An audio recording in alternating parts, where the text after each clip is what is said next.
From GHG emission calculations and benchmarking to creating ESG engagement plans and leading EHS and ESG risk audits, her experience provides a unique perspective across both fields. So talking of some logistics, few house rules for the participants. We will be muting the microphones during the talk so that there is no disturbance to Courtney while she's sharing her information. And as you might have noticed, this session will be recorded for training and quality purposes for use in our future webinars. There will be a few poll questions on the way where your input will be very valuable in the discussion that follows. So ideally, the poll questions will pop up on your screen and Courtney will be alerting you for the same. You will have about 30 seconds to respond and we will share the results right away. If you don't see the questions pop up, please go to the console at the bottom of your Zoom toolbar and then click on the icon that says poll. Towards the end of the talk, we'll be sharing an ESG readiness tool for you to exercise and evaluate your organization's readiness score on ESG. There will be a QR code on the screen that you can scan using your mobile phone.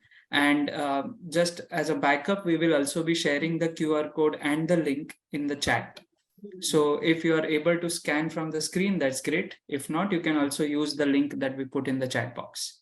As far as the questions are concerned, we obviously encourage as many as they come, but we would ask you to put them in the chat box so that we can take it up one by one after Courtney is done with her talk. So without further ado, let's get started and dive into the world of ESG and its impact on the health and safety sector. Thank you again for joining us today, and I look forward to an enlightening and informative session. Over to you, Courtney.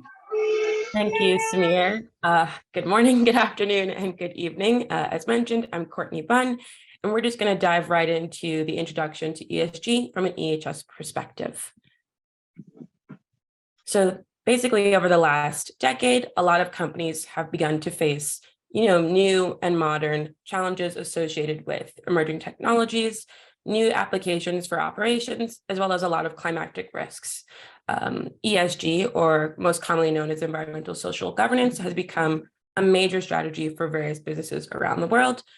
With the new emerging strategies and frameworks, incorporating ESG is really going to help a company understand any mitigating factors that might be coming up in the future, as well as any ways to kind of potentially be a bit more proactive and make sure that you're implementing some strategies that are going to at least provide a successful business stance, as well as an environmental stance and social stance. Having a really well-developed program will require EHS, and so that's what we're going to dive into today. We're going to start with the first poll.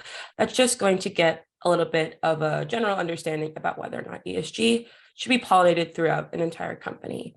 This should take you about 30 seconds, and then once we have some feedback, I'll be happy to explain more.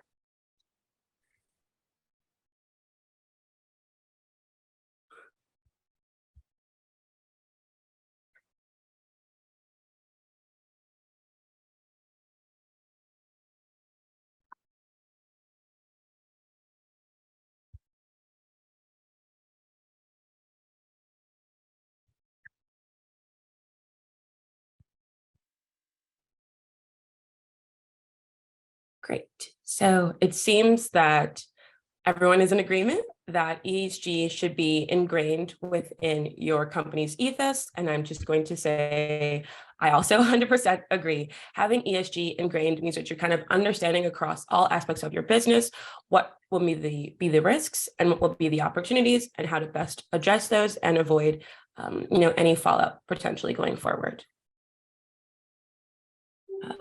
So this will be just kind of some ESG trends to watch in 2023 that are all relevant to the EHS space as well. This is not exhaustive by any means. There are many trends to watch, but nonetheless, these are kind of the most paramount to EHS and ESG in the next few quarters.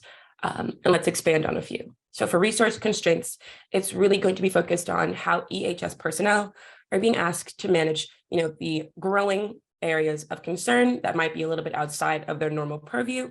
So it's going to really want to have some technology that's going to be in place to at least implement some of these efficiencies that will help with data collection, sharing data, as well as reporting on any disclosures that you might be interested in. Especially with COVID, this last few years, employers have become much more understanding and at least adapt to have a grasp on the well-being and health inequalities that are in different manufacturing facilities, different operations, or just even in an office.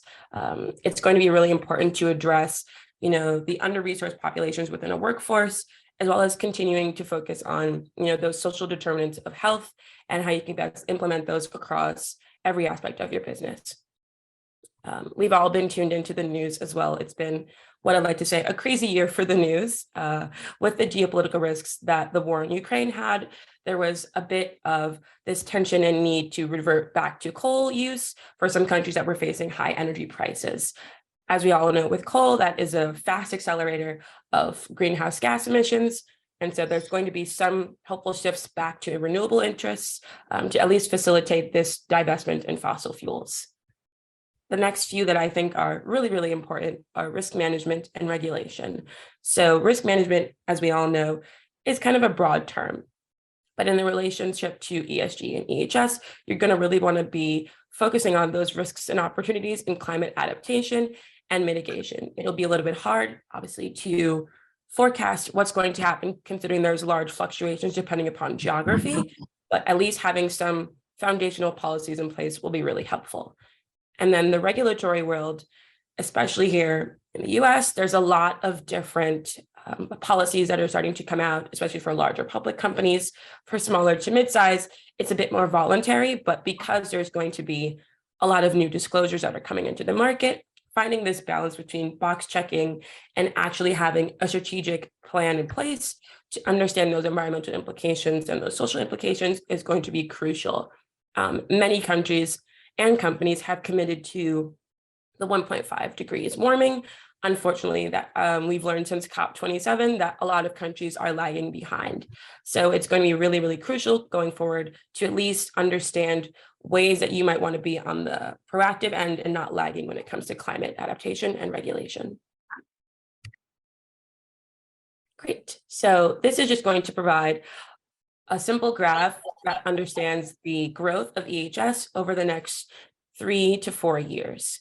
The projected growth of EHS is much larger than expected, as there's going to be, as I mentioned, an increasing presence of regulations that are going to be much more stringent because of the environmental implications we have seen over the last decade.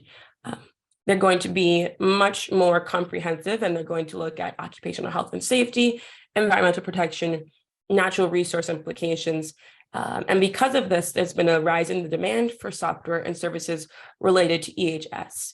And then here you can enter in ESG, which is, in my mind, kind of an analytical service or lens that can be used to kind of take EHS a little bit further. And I know with all new ideas, there comes, skeptics and changes in perspective. So currently only 36% of senior EHS decision makers expect EHS to be a key factor in ESG strategy. And that's a little bit of a low number, unfortunately, but because it's a newer concept in a sense, the application and implementation of it seems a little bit foreign, and it seems a little bit harder than necessary for the returns, but I'm here to just provide a bit more detail on how that's actually not true. So we're going to take another poll, and I can provide some further insights afterwards as well. This should take about 30 seconds, and then we continue.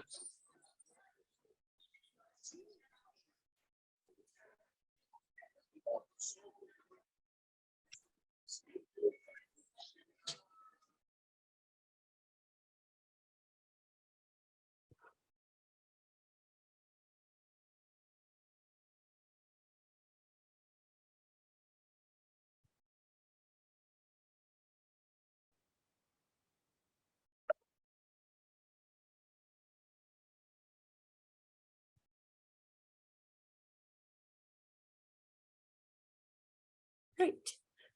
So there's a bit of a mixed bag here, which is surprising. For those that believe yes, I can understand why. It seems like a heavy cost on the front end, but realistically, that heavy cost that might be incurred will actually be alleviated on the back end. And for those that believe no, that's also really great, because at least you have an understanding and you kind of are a bit more open to the, I want to say, novel information that's coming out around ESG. So we're going to dive a little bit deeper into the value proposition of ESG, along with some of the current stats that are out in the market. Along the lines, as I'd mentioned, many people kind of are a little bit mixed on whether or not ESG will provide returns or sacrifice those returns. For McKinsey & Co., they did a survey over the last 10 years to kind of see if implementing ESG early on or later on will provide long or short-term value. And for many respondents, it actually became clear that long-term value was added. Short-term value is great, but it's not as sustainable as providing long-term value, which would be the goal of implementing an ESG strategy.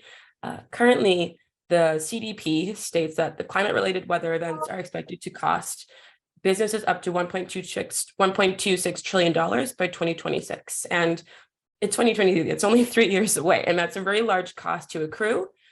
And with such costs, not factoring in ESG or adopting any risk mitigation strategies will cause many businesses to become less competitive, face resource constraints, become a little bit less resilient and market agile, and face public and social scrutiny.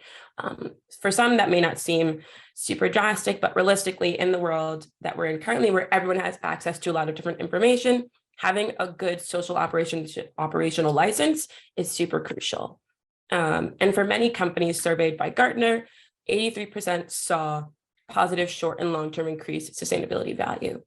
And I think that just goes to show and kind of dispel a bit of confusion around whether or not adopting an ESG strategy will actually be beneficial, whether it be short-term or long-term. And that really depends upon what your business's goals are, and exactly how long you're looking across planning. So if you're looking for short-term value, you might want to implement some smaller strategies, because then you can see the fruits of your labor in a sense. But if you really have a long-term value perspective, then you're going to want, a very comprehensive ESG strategy, because then you're going to see those returns over a longer period of time. All right, so we're going to dive into the 3 pillars of ESG. And as we all know, that's environmental, social, governance. Environmental is my idea, the easiest part to understand, because it's pretty straightforward. It's going to focus on your company's physical impact on the environment, like I mentioned, those use of natural resources, and any associated risks with direct operations and any suppliers that you may have. And they're all going to be due to climatic or natural events. This information is really, really crucial just to understanding your company's environmental impact. And then we can break it down into your emissions reduction goals, which will be your scope 1 through 3, as well as your resource stewardship and your pollution and waste practices. I always want to stress that the quantifying scope 1 and 2 is a bit easier for some, but scope 3 is where most businesses' emissions come from. I think it's up to 90% for some companies is from their scope 3 emissions. And that's going to be all of your indirect emissions, whether that be leased assets, commuting, sourcing, any indirect inputs to your emissions. That's going to be scope 3. And it's really important that across all of these aspects of the environmental pillar, you're going to want to be quantifying, monitoring, controlling, and reporting on a quarterly or annual basis, just to kind of have a longer perspective that I'd mentioned of what your company is doing and any potential hotspots. Going forward, companies might want to report on their environmental footprint just to kind of see, where they're doing great and then where there might be some gaps. For emissions, it's really, really, really crucial that you're honest about your kind of where your inputs and your outputs. It's also super important for resource stewardship that you're understanding your land and water implications, especially if you're in a water constrained environment. You want to have a really great understanding of that watershed, of the eutrophication levels. You want to make sure that if you have any pollution events, that you're quantifying those, you're tracking those, and you're reporting of those, and you're remediating those. We're going to have another poll just so I can continue to test the waters and see, where we're at. It should also take 30 seconds.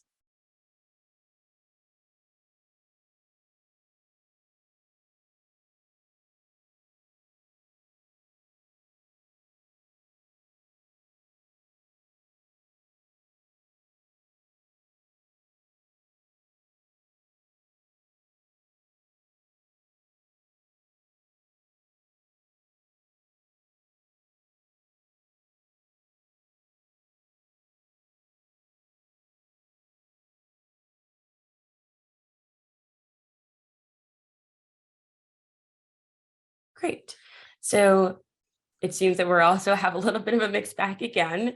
And for those that said no to ESG and CSR being the same thing, you are correct. They are not the same thing. One funnels kind of into the other, and ESG is a bit more current and more developed than CSR was, but CSR definitely came first, and that's corporate social responsibility, which is oftentimes related to, how is your company operating in a social atmosphere? What is its community relations like, and how is it taking into account, the area that it operates in? And for those that said yes, I can understand there has been a bit of confusion around whether ESG and CSR are the same thing, where do they overlap? And they have a lot of overlap, which I will dive into in the next section.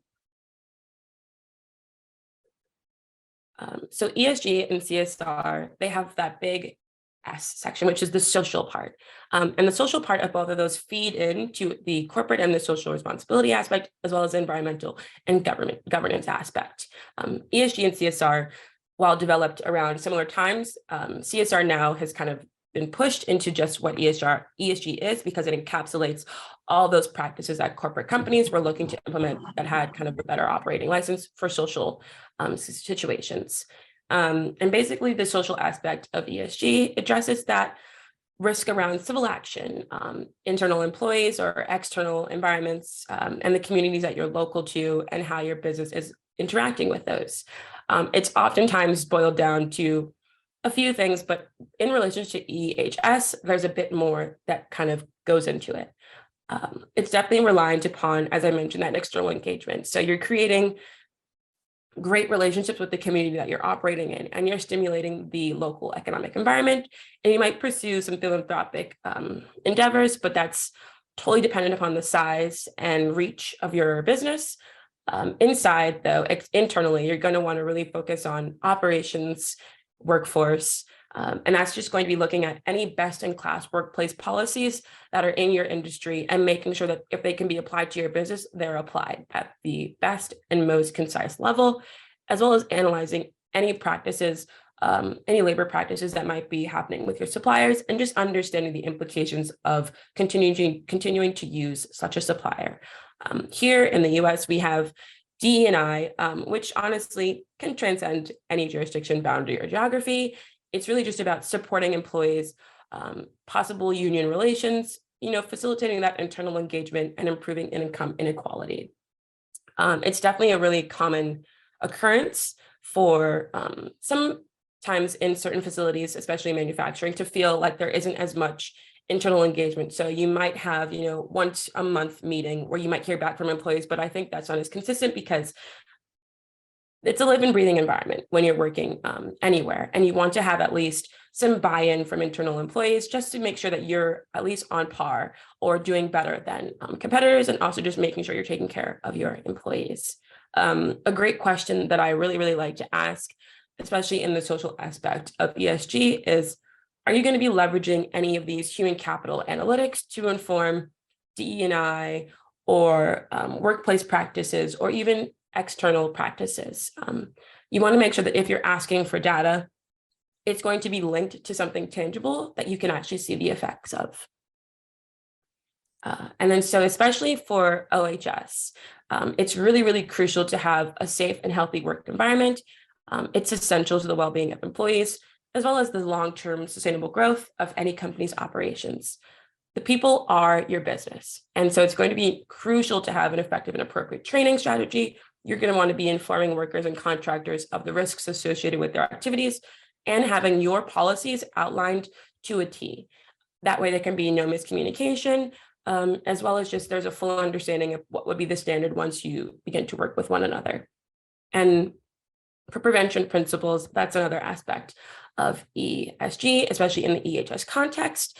That's your emergency response, your risk preparedness, those PPEs that are really, really crucial if you're in a very intense environment, construction, manufacturing, waste management. Those are really crucial for the health and well-being of your employees. And the clear SOP is also something that I want to stress. Having that standardized operating procedure that cannot be at least deferred from or misinterpreted will allow for there to be consistent progress within your business, as well as within your employee body. we're going to have another poll just to test the temperature and see where we're at.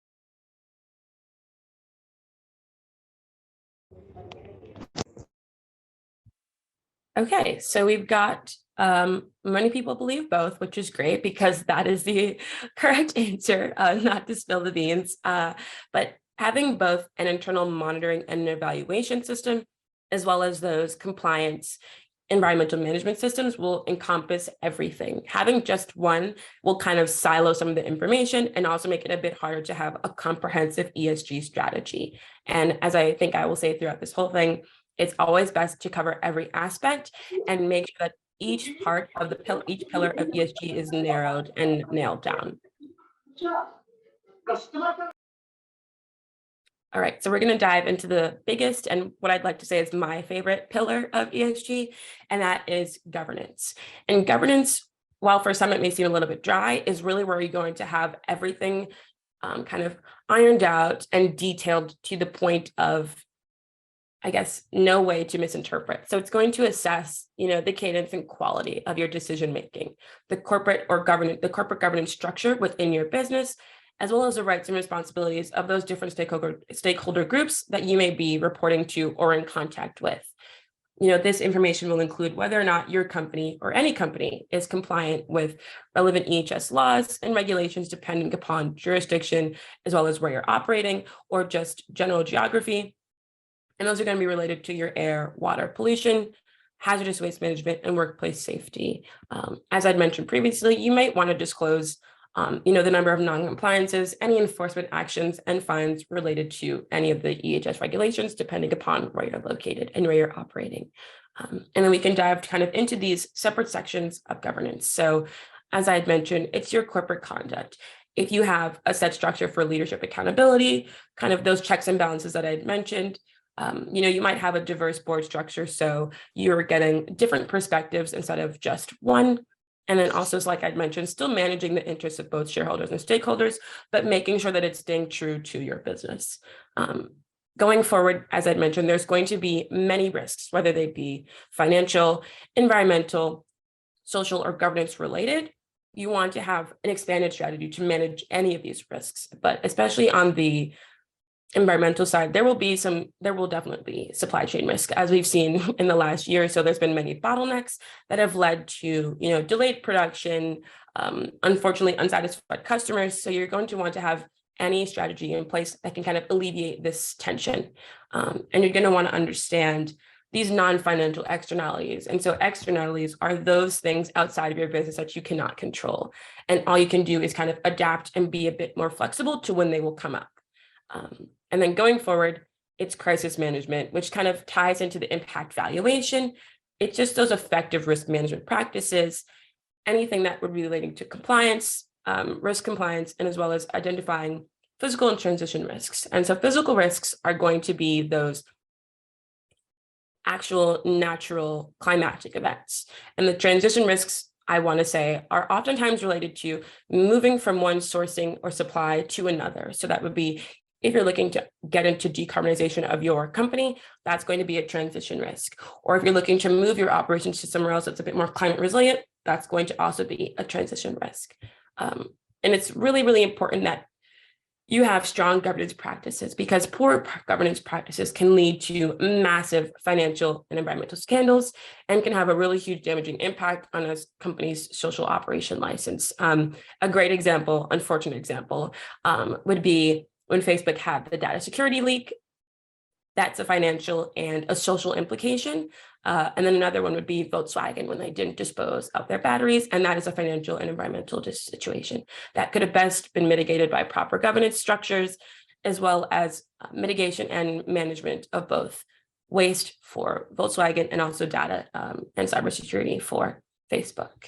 And then it's really important that you're going forward, you have kind of a better perspective, which would be from diverse board leadership or just diverse groups. It's oftentimes a little bit easy for, if you have a homogenous group, to get into groupthink, and then you might miss some essential risks considerations. And so having different perspectives, people from different areas will really help with that.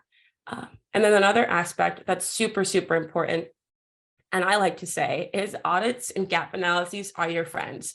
They may seem a little daunting, and they may seem that they're going to point out things that you might not want to know about, but it will really help you recognize, those areas of stagnation, risk, and growth. And so very much so related and really, really poignant is for the EHS aspect of governance. And I'm going to just break this down a little bit more. You're going to have your PDAs, which are performance-based assessments, which are going to take you a little bit further than just your standard ISO adherence. ISO is really great, but that's just fully conforming and compliance, and it doesn't really go deeper like a PBA would. And so performing a performance-based assessment means that you're watching from start to finish a process. And then within that process, you're identifying any areas of, besides risk, anything that might be affecting employee health and safety, anything that might be affecting the performance of an employee or that product or that service. And then you're looking at ways to address that. And it's really helping you to see and set some actualized goals and targets to make sure that that cannot happen again. The point of governance, especially for EHS, is forward positioning or future positioning. You're going to want at least to have some indicators of some emerging EHS and ESG issues that are relevant to your business. It's super important to be looking forward, as it's a little bit hard to predict if you're just focusing on what you're doing here and now. And EHS awareness, especially on the governance level, really needs to be coming from upper level management and then looking at things from a bird's eye view, at least so you can get a perspective and understanding about how your governance policies are affecting your company's day-to-day operations. If companies are choosing to start their journeys from the governance aspect, you're going to want to have a thorough understanding of the value that you're attributing to your EHS management programs, your your occupational health and safety practices, and how you can incorporate those into all business-related decisions. For governance, there are, I want to say, maybe 3 really great approaches to have. 2 of them are great. One of them is a little bit phoning it in, as I like to say. So the first one would be passive, where you're just you're meeting regulations and you're meeting things, but you're not overextending yourself. So that's going to be some corporate oversight. It's going to be often left up to self-auditing, and reporting is going to be done at the business level and will mostly just consist of those lagging indicators. So any incidents, injuries, and then some ongoing indicators, which might be spills and remediation issues. Passive is oftentimes what a lot of companies do because it is a little bit hard to manage all of these different aspects of EH&S without just feeling like you have to meet the standard, meet the compliance, and then report it, and that's it. But if you want to take it a bit further, and especially with ESG, you're going to need to take it a bit further, there's the next 2, which is active and assertive. So in active governance practices, you have the formal audit processes, you have your environmental management systems, and your internal monitoring and evaluation programs, and they have identified lagging, ongoing, and leading indicators. So you're looking at it a bit more forward thinking. The policies that you have in place are detailed and have a high level of oversight. And it's going to be communication and clear communication between the corporate level, business level, and those self sites. And then the next would be assertive or aggressive, which is honestly the highest level of interaction between corporate and business level. You're going to go past ISO, you have PBAs, you have consistent compliance audits, and then you also might have some third-party auditors come in and check internal work to make sure that you're going above and beyond. It's really just making sure that every aspect of your governance policy is nailed down to an existing business structure, as well as maybe a forward business idea. All right, so we're going to dive into the last poll, and then we're going to do a bit more of an explanation of the intersection between EHS and ESG.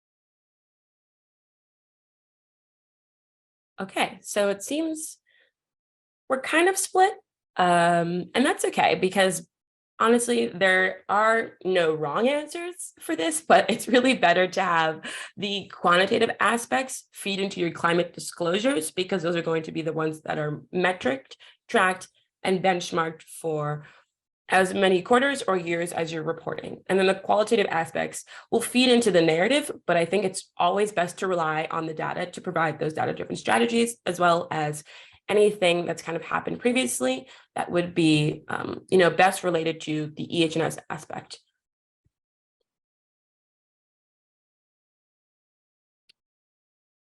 Great. So for ESG and EHS, there's going to be a lot that you can do.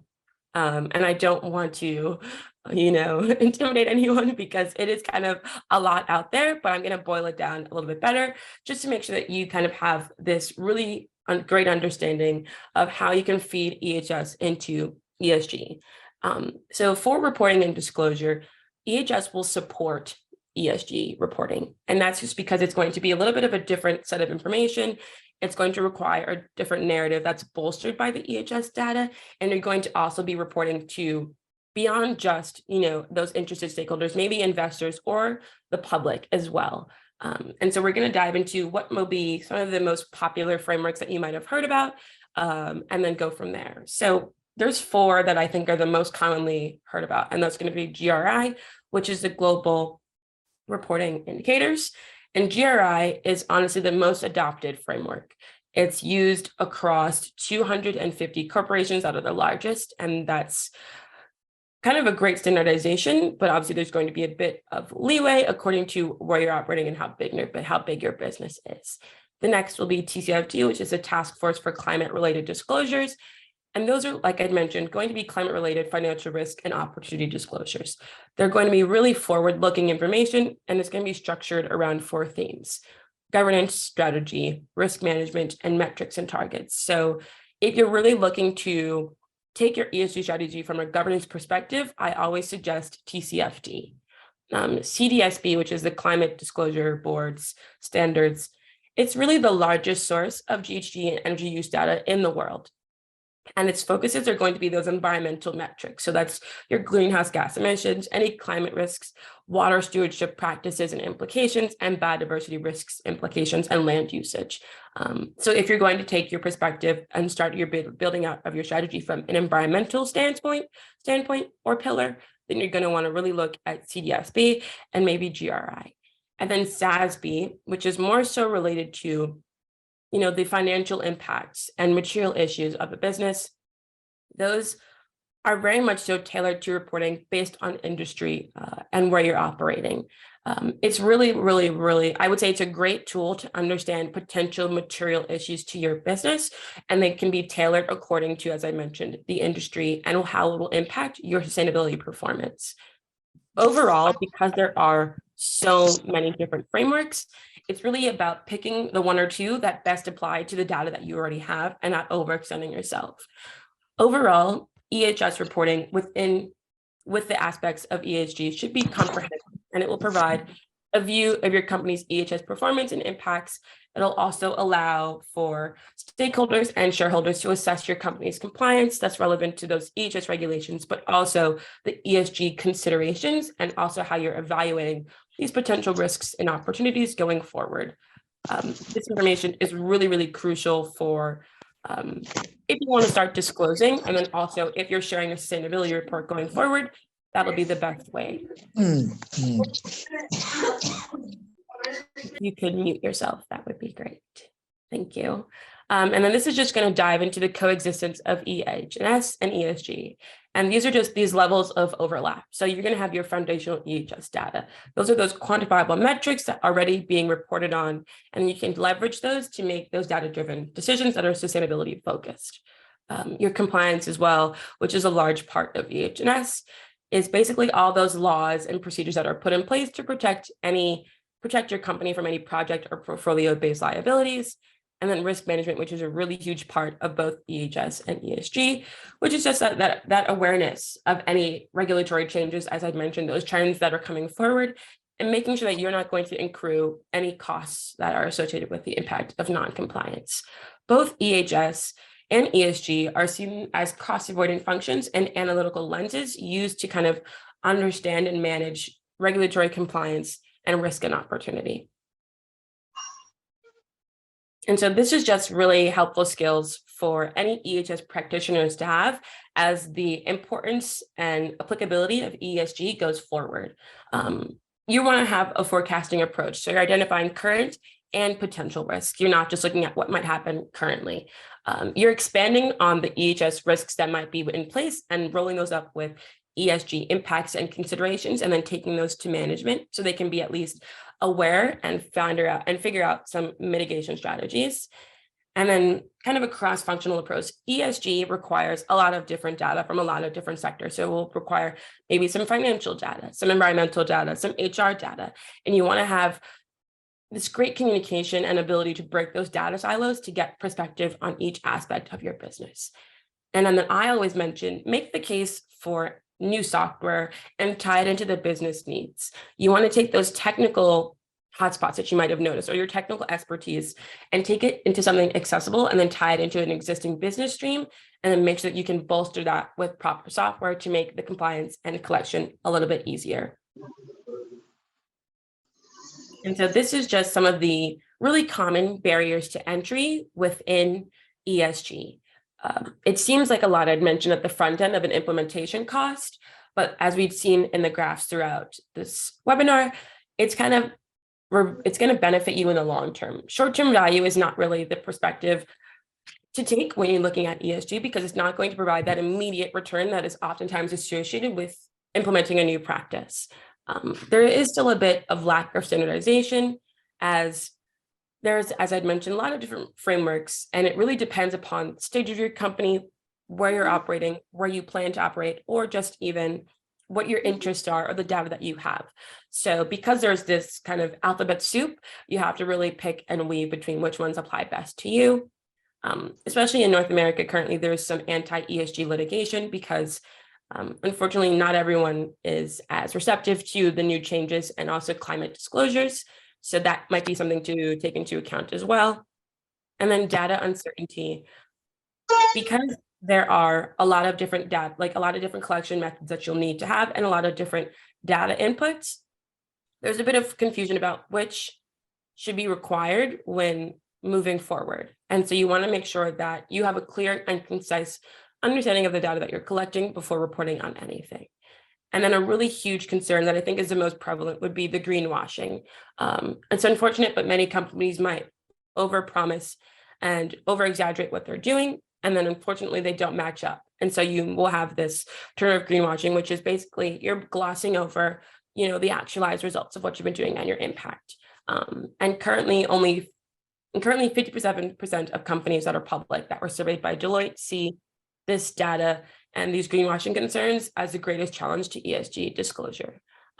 It is always really important to understand that there will be, some pushback, but, taking into account the long-term value, taking into account that you already have a large basis of ESG already in place, if you already have a good and effective EHS management practice, will kind of alleviate these barriers to entry. Great, so we're going to just dive into some really important takeaways that will be applicable across any stage of business or any company. Avoid, like I'd mentioned, this is for greenwashing specifically, avoid exaggerating the good and minimizing the bad. When you choose to disclose, make sure you have a very clear and concise rationale for what role EHS plays in your business and what role ESG will be playing or is playing if you're already at the stage to have an ESG strategy. Remember that it's really important to take ESG from the top down. It will not work if you do it at a business, like at a small level, and then try to bring it up. It's a little bit harder because it'll kind of just limit the ability and applicability of the ESG and EHS collaboration. So it's going to be great that it's from the corporate level and going down because you're going to have access to already existent data streams of EHS. You're going to be able to at least set, actualize, and follow through science-based targets, and then link those to those everyday business operations that I had mentioned previously. And I think this is the most important takeaway is that ESG is not a marketing tool by any means. It is realistically a comprehensive risk management lens utilized to help companies, be a bit more adaptable and create long-term value that's benefiting their people, the planet, as well as for some profit. There's going to be really, honestly, just a few things that might hinder a comprehensive ESG strategy. And that's if you're not going to feed in kind of all the information that you already have and make sure that it's at least a bit more strategic, because having a lot of data is great. It's one of my favorite things, but if it's not going to have actual tangible outputs that you can see over a period of time, it's not going to do you much good. And as mentioned earlier on, we have created an ESG readiness tool just to kind of get an understanding of where you might be at in your ESG journey or where you're looking to go. It's going to be really, really helpful to pinpoint these gap areas that I had mentioned that might happen, whether they be in environmental, social, or governance. And it's just going to help you kind of assess your capacity to implement an effective ESG strategy and kind of see if you want to meet any mandatory or voluntary obligations to ESG reporting. There is the QR code as well, and we are very happy to assist and talk more. Thank you. Thank you so much, Courtney. That was indeed a very informative presentation. And since this is a very virtual world we are living in right now, we would like to give you a round of virtual applause. Just hear the claps from us. So I want to open the floor to questions right now. I would request all the participants to type in their questions in the chat box, and we'll take them in the order received. I would like to start off with a couple of questions, actually. The first one that comes to my mind is how much is information that is much needed to be disseminated to the members of the organization so that they are aware of what EHS is, what ESG is. And there are many people within the organization who do not belong to this department in itself, but they need to be informed about this as well. So what is your take on that? Sure. I think ESG is really about collaborative approaches. So even if you're not directly interacting with EHS data, you might be interacting with shareholders or stakeholders or even employees, and they would be definitely very interested to know that a company cares about the environment and it cares about them and it cares about the community. So just sharing what you know is a really important part of ESG, and rooting it to maybe some data or what might be happening internally is really crucial. Yes, thank you. Any questions from the participants, please? You can type it in the chat box and we'll take it from there.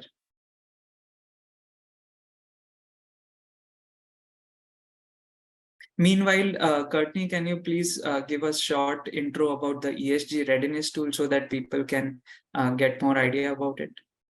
Definitely. So the ESG readiness tool is a really high-level survey that you can do, and it'll basically just take you through each different pillar of ESG. And it's broken down according to definitions. So you'll have your environmental section, which is really going to discuss whether or not you're quantifying and tracking your GHG emissions. If you have any waste management practices in place, the social is going to dive into that aspect of community, external relations, workplace health and safety. And then basically you're going to move to the governance section, which will have, those laws and regulations that you might have in place. And then it'll output a score at the end between 0 to 100. And then from those, there'll be quartiles depending upon your responses. So on the lower quartile, it'll kind of give you the grasp that you have an understanding of ESG, but you might not have some firm policies in place. In that middle quartile, you've got some really good data already kind of that you're gathering. You might have some smaller policies in place, but you kind of need to bring them together. And then the higher end of the quartile, it's more concise. You have strategies, you have practices, and you've kind of been tracking a little bit, but you need to fine tune and create the business case to continue to implement ESG. All right, thank you. We'll be sharing the link to the ESG tool. Apparently, some of you are not able to access it properly. So we'll be sharing the tool as well as this particular recording so that you can revisit the presentation as well as the discussion that went on. So there are a few questions in the chat, Courtney. The first one is, which standard is providing guideline for ESG monitoring, verification, and reporting? So it's really going to depend on those frameworks that I had mentioned. Because they're all voluntary disclosures, you're going to want to pick those that you have the most data for. So let's say I'm in a company that's really focused, a small company that's really focused on our impact on the environment. And so we're going to really be focusing on our biodiversity. So you're going to want to tie that to GRI because that's the one that's beyond being most recognizable. It also has those, I guess I want to say, standards that you can link to and align with, and then moving past the alignment will be when you report along those standards. Because everything is voluntary, it's really dependent upon how much you want to input. If you have a comprehensive strategy and you're seeing value being created, you can go full on and disclose as much as you want, as long as it's tied to data and you're not greenwashing. It's really dependent upon, how much you feel like sharing, and also if you can pinpoint each exact standard to what you're already doing within your business. Right. So where can some of these assessments or reports on the standards of SASB and GRI be found? You can just head straight to their website. SASB has a really great interactive platform to kind of understand the material ESG issues to your business. TCFD is a little bit more dry because they're going to be financial related disclosures, and that's going to be really governance related. SASB, I think, would be best if you're looking at material ESG issues. GRI is best if you're kind of looking to at least get a broader perspective. And CDSB is 100% your GHG, your water usage, your land usage metrics. Right. You briefly mentioned about the importance of ISO certification in this entire process. So the question is it mandatory to improve an ESG rating when you have your own internal or global standards to follow? I think ISO compliance is kind of the basis of foundational reporting, but there will not be, unless you're going to take your disclosures to an ESG rating company, there won't be like an associated rating. It is a bit more of a heavy lift if you're going to want to get rated by one of the ESG ratings. So it's going to be your Sustainalytics, your MSCI, your Just Capital. That requires a bit more data and disclosure on your end. But if you're already publicizing that you're ISO compliant, and then you're also aligning with these ESG frameworks, that's going to bolster you a lot, especially in the public operational license for ESG and sustainability. Thank you. Another one is, especially for these big multinational companies, is the ideal framework for implementing an ESG procedure, does it start at a regional office or does it start from a global headquarters? And then it's basically a top-down approach or a bottom-up approach? For a multinational company, you're going to really want to do or apply a framework that's international. And luckily, all of these are, but I would say it's mostly better to do GRI because it can factor across every aspect of your business, and then you can pollinate those down. Implementing it from a regional perspective would be great, but then you're going to have a lot of different frameworks and a lot of different information that's going to be hard to tie together. And then you'll just kind of be reporting or disclosing for disclosure's sake, which is great, but then you won't have any case to tie that to what your larger company is doing. Perfect. All right. Any other questions from the participants? Thank you so much. You have been very participative, but if you have one or two more questions, we can definitely take them in. Yeah, so any course available on the market which is providing basic understanding on ESG? Sure. I would suggest taking, if you have any ESG practitioners within your company, I would suggest having them take the GRI certification because that one is the most globally applied. I also took the TCFD certification as well.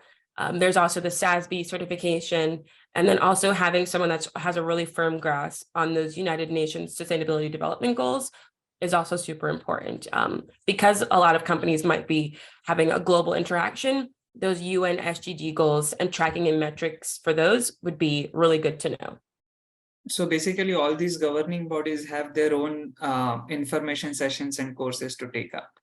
Exactly. Awesome. Okay. So you just pick whichever one best applies to you. I like them all, so I would recommend them all, but. Absolutely. And it's all coming from the horse's mouth, right? It's coming from. So can you please also just mention in the chat box so that interested participants don't lose the track of it. So all in all, thank you so much, everyone. Once again, it was really very, very informative. Courtney, thank you so much for your inputs and your information.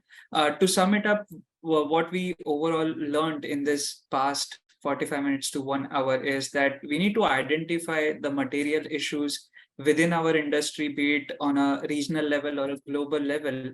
And then we need to take up initiatives to set us apart from our peers. Because after all, it's a competitive world. You need to overcome some hurdles and be the favorites in terms of getting your business out there.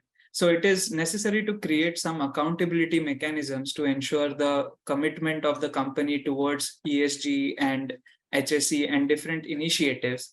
And in order to do that, it is necessary to infuse the whole organization with a sense of purpose and enthusiasm for the sustainability and good governance. Otherwise, it's all going to be just on paper and it won't materialize.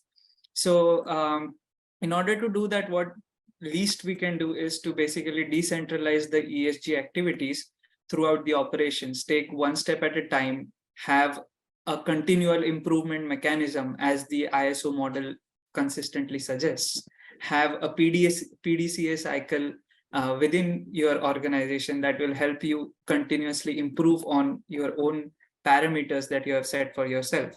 And then it is also then important to communicate your successes and your journey within your organization and overall, around you, to make sure that people are aware of what you have been doing. So to sum it all, thank you so much all. Once again, we won't close the session until we put in all these courses in the chat. But thank you so much once again, Courtney. Thank you so much, Karan, for facilitating this.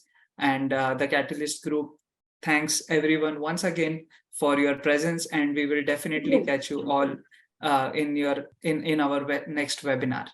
Thank you. We'll be sharing the presentation in terms of the recording, so that you don't just have the slides, but you also have the information along with it.